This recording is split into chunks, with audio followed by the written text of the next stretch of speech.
In this video, pag-usapan natin kung paano nga ba mag-cancel ng order mo sa Shopee online. Para makapag-cancel ng order sa Shopee, pumunta lang sa account mo. I-tap ko tong Me sa bandang baba, yung to ship. Hanapin dito yung item na gusto mong ipa-cancel. Pinili ko yung nasa taas at mag-scroll down, meron ditong cancel order.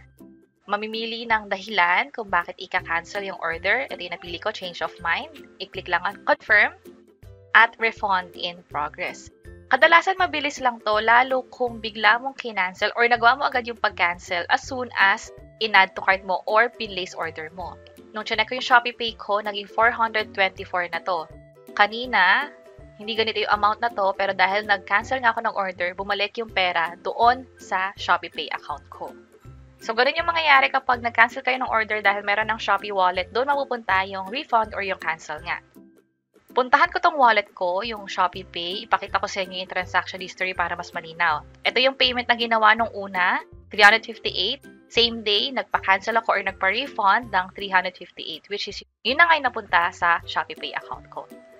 So, ito na yung to ship sa akin. Wala na dito yung kinancel kong order kanina. Kung sakaling gusto ko ditong i-cancel, pwede, may time pa.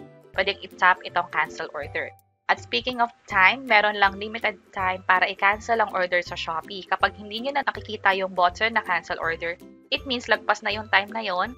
Maganda kasi na i-cancel yung order as soon as i-place mo yung order at biglang nagbago isip mo or na-realize mo na nagkamali ka, doon mo na pwedeng i-cancel ka agad at ina-allow yun ng Shopee.